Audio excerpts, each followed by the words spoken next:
In the scorching July of 1974, in the heavy, chemical-tinged air of Iberia Parish, Louisiana, a corporate land surveyor in a starched white button-down leaned against his air-conditioned Ford sedan. He looked down at a 24-year-old woman whose boots were sunk 2 inches into the black, gumbo mud of a dying family farm. He didn't offer a hand. He just checked his gold wristwatch and said 6 words that would cost his conglomerate millions over the next 7 years. "The soil is dead, young lady." He meant it as an administrative truth. To the Meridian Agricultural Finance Corporation, the 80 acres of cane land behind her was just a liability on a ledger, a patch of earth poisoned by the chemical runoff and bagasse sludge from the massive corporate processing plant operating right against her back fence line. The farm was drowning in debt, the pumps were seized, and every man in the parish assumed she was ready to sign the foreclosure papers. She didn't sign. She didn't look up from her wrench. She just wiped a streak of dark grease from her forehead and spoke into the humid wind. "The soil isn't dead. It's just waiting." By 1981, while the rest of the county was drowning in the worst agricultural credit crisis in American history, that same woman had built a completely independent, debt-free, off-grid agricultural operation valued at over $800,000. She didn't do it by borrowing money, and she didn't do it by asking for permission. She built it out of the Boneyard, using 11 abandoned, single-cylinder stationary diesel engines and a masterclass in forgotten engineering. This is her story. Her name was Maeve Vance, and she was the daughter of a man who believed that if you couldn't tear a machine down to its crankshaft in a rainstorm, you had no business operating it. Her father, Arthur Vance, had run a modest sugarcane operation, but his true legacy was a long, tin-roofed machine shed packed with rusted workbenches, rows of labeled coffee cans filled with obsolete fasteners, and the heavy, sweet smell of old gear oil. Maeve hadn't grown up in the farmhouse. She'd grown up under the hoods of old tractors. By age 10, she could lap a valve seat by hand until it was airtight. By 15, she knew how to read the exhaust smoke of a diesel engine like a doctor reads an X-ray. White smoke meant unburnt fuel, blue meant oil, and thick black meant a heavy load that needed more air. When Arthur passed away in the winter of 1973, he left her 80 acres of land, a mountain of unpaid medical bills, and a farm that was being systematically choked out. Meridian Agricultural Finance had built a massive, high-efficiency cane processing plant right on her northern border. Over 5 years, their unlined waste lagoons had slowly leaked high alkaline bagasse sludge and acidic processing waste directly into the shallow creek bottom that fed Maeve's fields.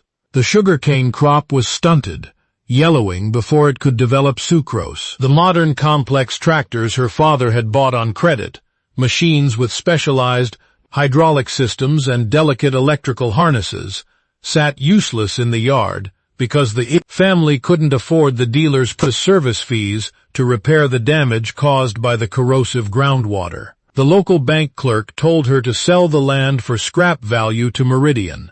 Her own neighbors, men who bought new machinery every 3 years on high-interest loans, told her that a lone woman couldn't out-engineer an industrial complex.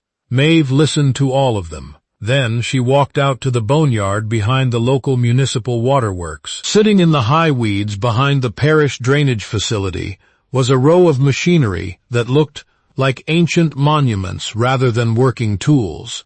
They were 11 Fairbanks Morse Model 32 stationary diesel engines, massive, single-cylinder, 2-stroke giants built in the late 1940s to run municipal water pumps. They were heavy, unglamorous, and completely mechanically transparent. The town had replaced them with modern, electric pumps and left the old diesels to rot. They had cracked water jackets from the winter freezes. Their fuel injection pumps were gummed with varnished fuel, and their massive flywheels were frozen solid by 30 years of river silt. To the parish council, they were an eyesore that would cost $500 to haul to the smelter. When Maeve walked into the municipal office with $350 in cash, drawn from the final sale of her father's remaining livestock, the clerk signed the bill of sale just to clear the inventory. Her uncle, a man who prided himself on his brand-new, leveraged John Deere fleet, stopped his truck at her gate when he saw the flatbed delivery. "You're hauling scrap iron onto a dead farm, Maeve," he said, shaking his head. "Those old single cylinders belong in a museum. You can't run a modern operation on technology from the Depression." "New machines require a dealer's permission to run, Uncle," Maeve said softly, her hand resting on the 1,000-weight flywheel of the first engine. "These only require patience." Maeve's plan wasn't to compete with the corporate plant. It was to isolate herself from them completely. She recognized that the modern agricultural system was a trap.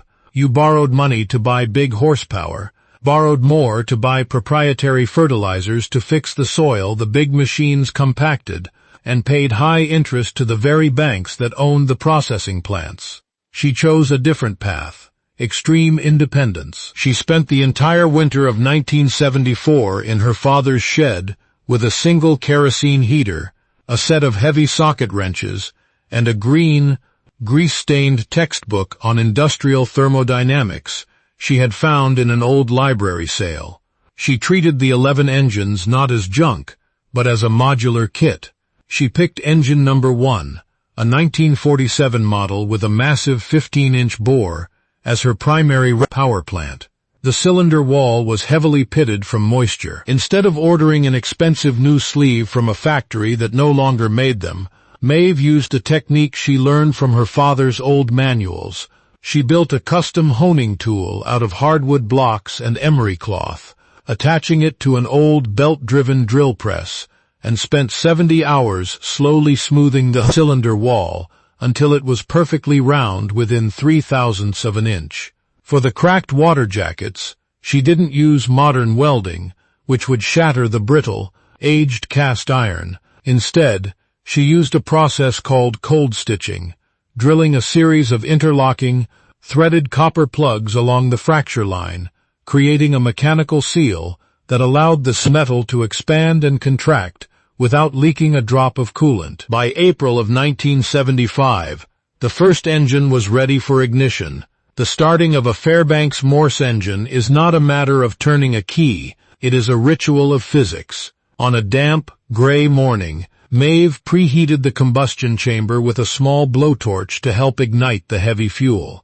She hand-pumped lubricating oil into the crankcase until she heard it dripping off the main bearings. Then, she opened the compressed air valve she had salvaged from an old truck braking system, routing the air directly into the cylinder top. The massive flywheel shrugged. It turned once. Hiss. Clank. It turned a second time, the air pressure pushing the heavy piston down. Maeve threw the fuel lever forward. The engine didn't cough. It let out a sound that shook the tin roof of the machine shed. A deep, resonant thump. Then a pause. The massive momentum of the flywheel, carrying the piston back up for the exhaust stroke. Then another thump. Within 2 minutes, the single-cylinder diesel settled into its steady, rhythmic 500 RPM idle. It was a slow, percussive heartbeat that could be heard across the creek, right into the front offices of the Meridian Agricultural Corporation. It wasn't the screaming whine of a modern diesel. It was the heavy, low-frequency roar of industrial permanence. Maeve stood back, her hands covered in a mixture of carbon and linseed oil. The engine was running flawlessly. More importantly, it was running on filtered, recycled waste oil she had collected for free from local automotive garages. Her fuel cost was zero. Over the next 3 years, Maeve systematically built her fortress. She didn't buy new tractors. Instead, she mounted 3 of the rebuilt stationary engines onto heavy wood and iron skids, connecting them via flat belt drives to ancient, mechanical deep well pumps she had restored. She used this independent power network to flush her fields with clean water drawn from a deep aquifer below the toxic runoff level. She didn't use chemical fertilizers. She built a natural filtration system using biological waste and charcoal to neutralize the acidity in her soil, slowly rebuilding the humus layer over seasons of quiet, patient cultivation. By 1978, the Great Agricultural Credit Crisis hit the United States. The Federal Reserve raised interest rates to unprecedented heights, past 18%. Suddenly, her neighbors, who had mocked her old green engines, found themselves unable to pay the interest on their massive, modern tractor fleets. Dealerships began foreclosing on land. The Meridian processing plant, facing soaring fuel and maintenance costs for its complex automated systems, began cutting the prices they paid to local farmers for raw cane. But Maeve's operating cost remained exactly what it had been in 1974. Her own labor and free waste oil. She had no bank payments. She had no interest rates. She owned her entire supply chain from the ground up. When her uncle's operation went into receivership in 1979, his modern machines were repossessed by the bank. Maeve walked into the foreclosure auction with a canvas bag containing $45,000 in cash, earned from her high-grade, organically restored cane crops, and bought 80 acres of his adjoining pasture land for 40 cents on the dollar. In the autumn of 1981, a regional agricultural economist from the State University drove up Maeve's gravel lane. He had been commissioned to study how small holdings were surviving the economic collapse. He spent 2 days looking at an operation that shouldn't have existed.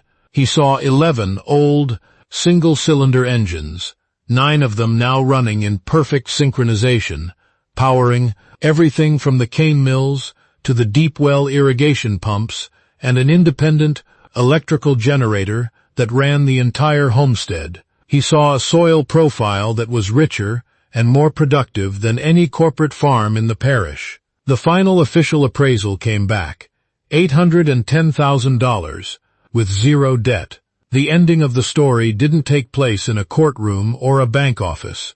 It happened on the fence line in 1982. The Meridian Corporation, facing bankruptcy due to their over-leveraged industrial expansion, sold off their processing equipment and abandoned the site. The land surveyor who had stood in her mud 7 years earlier was tasked with clearing out the remaining assets. He walked over to the shared fence where Maeve was adjusting the governor springs on her 1947 Fairbanks engine. He looked older now, his suit gone, replaced by the faded denim of a man out of a job. He looked at the long line of green-painted iron engines, all popping contentedly in the evening air. "You knew this would happen," he said, his voice barely carrying over the slow thumping of the machinery. Maeve didn't turn off the engine. She just adjusted the fuel trim, watching the exhaust stack clear until the smoke was completely invisible against the twilight sky. "I didn't know your system would fail," she said calmly. "I just knew mine wouldn't." Maeve Vance operated her independent bayou farm well into her 60s, never once signing a bank loan or buying a piece of machinery she couldn't forge a replacement part for with her own hands. She proved that when the world tells you that a broken thing is finished, whether it's an engine, a plot of land, or an expectation, the problem isn't the machine. It's the lack of patience to see what it can do when the noise finally stops. If this story of grit and independent engineering inspired you, leave your thoughts in the comments below and subscribe for more untold narratives of the quiet people who built fortresses out of scrap.